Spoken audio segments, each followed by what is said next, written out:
The brain runs on a constant delivery of blood, like a city that cannot tolerate even brief power loss. When that delivery falters, the system does not slow down politely. It begins to fail in layers, fast and uneven. Damage does not wait for certainty. I'm Dr. Warren Hung. I practice medicine, and on this channel I explain health the way I explain it to patients and families, clearly, calmly, and focused on what actually changes outcomes over years, not just moments. What matters first in a possible stroke is not naming the type, finding the cause, or deciding who is to blame. What matters first is understanding that a support system has begun to fail, and that the clock starts before anyone feels confident about what is happening. A stroke is not a single event, it is a process. The process begins when part of the brain stops receiving enough blood.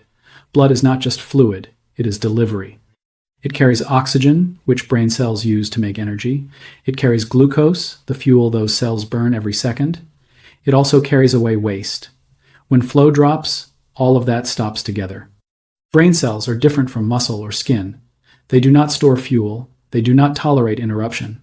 They rely on a steady stream, every moment, to keep electrical signals moving. Those signals are how we speak, recognize faces, keep balance, and stay conscious. When the stream weakens, signaling becomes erratic. When it stops, signaling fails. This failure does not happen everywhere at once. It starts in one area and spreads outward. Some cells are injured first, others are stressed but still alive. This matters because stressed cells can recover if blood flow returns quickly enough. Dead cells cannot. That is why early minutes carry so much weight. Not because doctors can fix everything in 3 minutes, but because the brain is deciding, cell by cell, what will survive and what will not. The longer the delay, the more of that decision becomes irreversible. In real life, the early phase is often confusing. Symptoms may be mild at first. Speech may slur briefly, then improve. A hand may feel weak, then usable again. This creates a false sense of safety. The system has not healed. It has compensated. Compensation buys time, but it also hides danger. Diagnosis comes later. Imaging comes later. Treatment choices come later. Those steps are critical, but they only work well if the early window is respected. If that window is missed, even perfect hospital care has less to work with. For seniors, this matters even more. Aging brains often have less reserve. Blood vessels may already be narrowed or stiff. When flow drops, the margin for error is smaller. The same delay causes more harm. So when we talk about the first minutes, we are not talking about heroics. We are talking about preserving options. We are talking about keeping as much brain tissue alive as possible so later care can actually help. But before you can act correctly in those first minutes, you need to understand what is failing inside the brain and why hesitation is so costly. To understand why early action matters, you need to understand what normally keeps the brain alive. The brain is only about 2% of body weight, but it uses roughly 1/5 of the body's oxygen. It does this every second, without pause. Unlike muscles, the brain cannot switch to rest mode. Unlike the liver, it cannot store fuel for later. Blood is the delivery system that makes this possible. Arteries bring oxygen and glucose to brain tissue. Veins carry waste away. Tiny vessels, called capillaries, connect the two. They are so small that red blood cells pass through one at a time. This design keeps delivery precise, but it also makes the system fragile. When a stroke begins, that delivery system fails in one of two main ways. The first and most common is a blockage. A blood vessel supplying the brain becomes partially or completely blocked, often by a clot. This is called an ischemic stroke. Ischemic simply means that blood flow is reduced or cut off.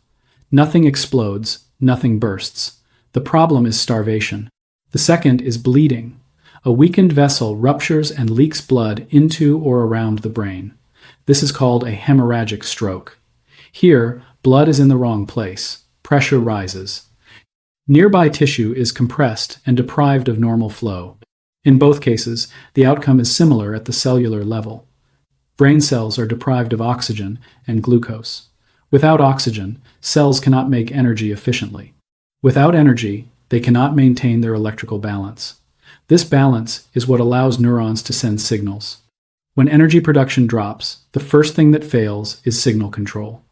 Electrical messages become noisy and unreliable. This is why early stroke symptoms can look scattered. Speech may slur. Vision may blur, balance may falter. These are not random. They reflect which brain area is under stress. If deprivation continues, the failure deepens. Cells lose the ability to control water and salts. They swell. Communication between cells breaks down. Inflammatory signals are released. Nearby cells, even if they still have some blood flow, become endangered by the environment. This creates two zones in the brain. One zone is already lost. Cells there have been deprived too long. They will not recover. Surrounding it is a larger zone that is injured but still alive. This area is often called the penumbra, which means shadow. Cells in this zone are quiet, not dead. They can recover if conditions improve soon enough. Time determines the size of these zones. With each passing minute, the dead core expands and the salvageable zone shrinks.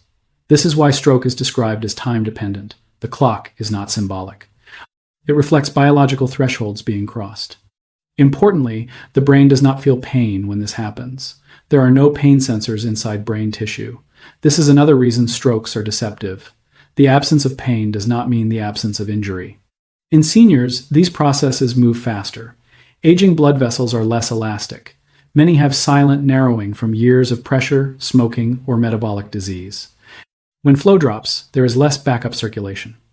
What might be a warning in a younger brain can be a crisis in an older one. This is also why waiting for clarity is dangerous. Symptoms may fluctuate because some blood still gets through. That does not mean the problem is resolving. It means the system is unstable. Understanding this helps explain why the first response to a possible stroke must focus on protecting blood flow and brain tissue, not on certainty or reassurance. But knowing what fails is only half the picture, because the next question is what the brain needs immediately, minute by minute, once that failure begins. Once blood flow to part of the brain drops, the body enters a race it cannot win without help. This race is not measured in dramatic moments. It is measured in cellular survival. In the first seconds, brain cells sense that oxygen levels are falling. Oxygen is needed to make energy inside tiny structures called mitochondria. Mitochondria are the cell's power plants. When oxygen drops, these power plants slow down. As energy production falls, brain cells switch to a less efficient backup process. This backup makes far less energy and produces waste acids. It is not designed to last. It only buys time. Within the first minute, electrical signaling begins to falter. Neurons rely on precise electrical charges to send messages. Maintaining those charges requires energy. As energy drops, signals become weaker and less organized. This is when symptoms may first appear. A word is missed. A face droops slightly. A hand feels clumsy. At this stage, many cells are still alive. They are stressed, not destroyed. They are doing the equivalent of dimming lights and shutting down non-essential functions to survive. This is the moment the brain is most sensitive to what happens next. By the second minute, if blood flow is not restored, stress deepens. Waste products accumulate. Calcium begins to leak into cells where it does not belong. Calcium overload is toxic to neurons. It damages internal structures and pushes cells closer to death. The brain tries to compensate. Blood vessels around the affected area widen to push more blood through alternative routes. This can temporarily improve symptoms. Speech may clear. Strength may return. This improvement is dangerous because it gives the impression that the problem is resolving. Clinically, this is one of the most common reasons people delay action. The system has not recovered. It has shifted into emergency mode. Emergency mode is unstable. By the third minute, the line between reversible and irreversible injury becomes sharper. Some cells cross a threshold from which they cannot return. Others are still salvageable, but only if conditions change soon. The longer the delay, the more cells cross that line. When people hear 3 minutes, they often imagine that something magical happens at that exact mark. That is not how biology works. The point is not a timer. The point is momentum. Early action slows the cascade of injury. Delay accelerates it. This is also why the phrase wait and see is so harmful in stroke. Waiting does not keep things neutral. It allows injury to spread. Importantly, nothing you do at home can reverse a stroke. There is no maneuver, food, or supplement that restores blocked brain blood flow. What early action does is preserve brain tissue until definitive treatment is possible. From a medical standpoint, the goal of the first minutes is simple. Keep as much brain alive as possible. That means recognizing danger early and activating the systems that can restore circulation or prevent further damage. For seniors, This window is even tighter. Age-related changes reduce the brain's ability to tolerate low oxygen. Coexisting heart rhythm problems, like atrial fibrillation, can cause clots that block blood flow suddenly and completely. When this happens, the cascade moves fast. This is why hesitation is so costly. Not because it looks careless, but because it allows a biological process to run unchecked. Understanding this window prepares you for the most important part of this discussion. What should actually be done first, in real life, when a stroke may be starting? But knowing that time matters is not enough, because the next step is translating that knowledge into clear, immediate action when the pressure is high. This is the part people want, and it needs to be precise. When a stroke may be starting, the goal of the first minutes is not treatment. Treatment happens later, in the hospital. The goal of the first minutes is to protect brain tissue and get the right help moving as fast as possible. What follows is exactly what to do first, in order. This is not about being perfect. It is about not doing the wrong thing. 1. Treat sudden neurological change as a stroke until proven otherwise. The first step is mental, but it is decisive. If a senior suddenly develops any new problem with speech, face movement, arm or leg strength, vision, balance, or awareness, you must assume a stroke is happening. Not tomorrow, not later. Now, do not wait to see if it improves. Do not try to explain it away as fatigue, low blood sugar, dehydration, or just age. Those explanations can be sorted out later. The brain cannot wait for reassurance. From a medical perspective, this step matters because delay is the largest modifiable factor in stroke outcome. The brain does not care whether symptoms come and go. Fluctuating symptoms still mean unstable blood flow. This step does not diagnose a stroke. It protects against missing one. What this step cannot do is tell you what type of stroke it is. That distinction requires imaging, but early behavior should be the same either way. 2. Call emergency services immediately. Do not self-transport. The second step is to activate emergency medical services right away. Calling emergency services is not about speed alone. It is about access. Paramedics can assess vital signs, protect the airway if needed, monitor heart rhythm, and notify the hospital in advance. This shortens the time to imaging and treatment. Driving the person yourself feels faster, but it often is not. You lose medical monitoring, you lose early hospital activation. You also risk collapse or worsening symptoms en route. From a systems standpoint, stroke care is designed around emergency activation. Hospitals prepare imaging and specialist teams based on that call. Walking in delays that process. This step also creates a documented time of onset or last known normal. That time matters later when doctors decide which treatments are safe and effective. What this step cannot do is guarantee immediate treatment, but it keeps options open. Many stroke treatments are time-limited. Arriving late removes them from consideration. 3. Keep the person safe, still, and conscious. Do not give food, drink, or medication. While waiting for emergency services, your job is protection, not intervention. Have the person sit or lie down safely. If they are drowsy or vomiting, place them on their side to protect the airway. Loosen tight clothing. Stay with them. Do not give food or drink. Swallowing can be impaired during a stroke, even if it does not look that way. Giving water or pills can lead to choking or aspiration into the lungs. Do not give aspirin or any other medication unless specifically instructed by emergency professionals. Aspirin can help in some ischemic strokes, but it can worsen bleeding in hemorrhagic strokes. Without imaging, you cannot know which is happening. Do not encourage walking to test strength. Movement increases risk of falls and injury. The brain is already under stress. Physiologically, this step reduces secondary injury. Low oxygen from choking, falls, or agitation worsens brain damage. Calm, stable conditions buy time. What this step cannot do is stop the stroke. It simply avoids making it worse. 4. Note the time and changes clearly, then stop analyzing. If you know when the person was last normal, note the time. If symptoms change, note that too, then stop trying to interpret it. Do not argue about whether it started earlier. Do not debate whether it is serious enough. Emergency teams will ask for this information, and clear answers help them act faster. From a medical standpoint, many treatments depend on time windows. Even rough timing is better than none. Saying around 9:15 is useful. Saying I'm not sure is common, but less helpful. This step also prevents distraction. People often lose time by analyzing instead of acting. Once emergency services are on the way, your role is observation, not diagnosis. What this step cannot do is change biology, but it guides later decisions that do. 5. Do not wait for confirmation. Improvement does not mean safety. This final step is about resisting a very strong instinct. If symptoms improve, do not cancel the emergency response. Improvement does not mean the danger has passed. It often means blood flow is fluctuating.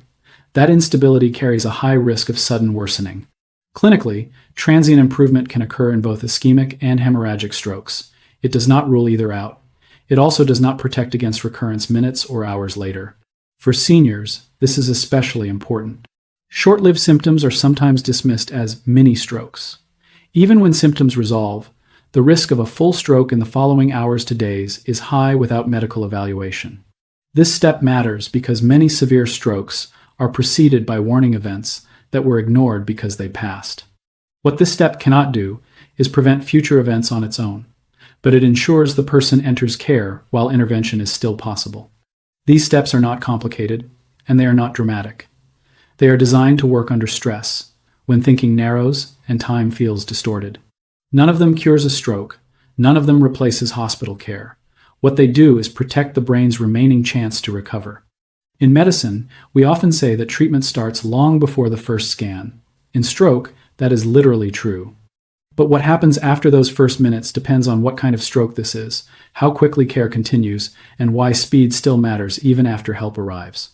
Once emergency care begins, the focus shifts from protection to precision. The first minutes preserved options. The next phase determines which of those options can still be used. In the hospital, the immediate priority is imaging of the brain. This usually means a CT scan. The purpose is simple, to determine whether the stroke is caused by a blockage or by bleeding. This distinction guides everything that follows. If the stroke is ischemic, meaning blood flow is blocked, doctors consider treatments that restore circulation. Some medications dissolve clots. Some procedures physically remove them. These treatments are powerful, but they are also time-limited. Their benefit depends on how much brain tissue is still alive. This is where early action pays off. A brain that has been protected during the first minutes often has a larger area of stressed but salvageable tissue. That tissue can recover function if blood flow returns soon enough. A brain that has been deprived longer offers fewer opportunities. If the stroke is hemorrhagic, meaning bleeding is present, the approach is different. Blood pressure must be controlled carefully. Bleeding must be stabilized. In some cases, surgery is needed. Here again, early arrival matters. Rising pressure inside the skull damages surrounding tissue. Slowing that process early improves survival and limits injury. In both cases, hospital care is not about instant recovery. It is about damage control. The goal is to stop the process from spreading and to support the brain while it stabilizes. It is important to separate symptom control from cause regulation. Symptom control includes managing blood pressure, oxygen levels, blood sugar, fever, and swelling. These steps protect vulnerable brain tissue. Cause regulation addresses why the stroke happened in the first place, such as an irregular heart rhythm, narrowed arteries, or uncontrolled hypertension. That work happens over days to weeks. Many families expect immediate clarity and fast improvement. Clinically, recovery is often uneven. Some functions return quickly, others improve slowly, some deficits remain. This does not mean early action failed. It means biology sets limits. For seniors, recovery depends on baseline health. Pre-existing conditions, prior strokes, and overall vascular health influence outcomes. This is why prevention and early response matter so much in older adults. They reduce the severity of injury even when they cannot eliminate it. It is also important to understand what early action does not do. It does not guarantee survival. It does not guarantee independence. Medicine does not offer guarantees here. What it does is shift probability. It increases the chance of meaningful recovery. It reduces the extent of permanent damage. Large observational studies and stroke registries consistently show this pattern. Earlier arrival leads to better outcomes. This is reflected in guidelines from organizations such as the World Health Organization and major neurological societies. These guidelines emphasize rapid recognition, emergency activation, and early imaging as the foundation of stroke care. The message is not to panic. Panic impairs judgment. The message is to act without delay when warning signs appear. Calm urgency saves brain tissue. For caregivers and families of seniors, preparation matters. Knowing these steps in advance reduces hesitation. Writing them down, discussing them, and agreeing on action plans lowers the chance of delay when stress is high. For seniors themselves, this is not about fear, it is about agency. Recognizing that sudden neurological changes are medical emergencies empowers you to protect your future function. On this channel, my goal is not to make medicine feel overwhelming. It is to make it understandable enough that the right action happens at the right time. If you care for an older parent, partner, or neighbor, share this information with them. If you are a senior, keep it in mind for yourself. The first minutes are quiet, easily dismissed, and often misunderstood. They are also the minutes that shape everything that follows. This is Dr. Warren Hung. This is We Care Health.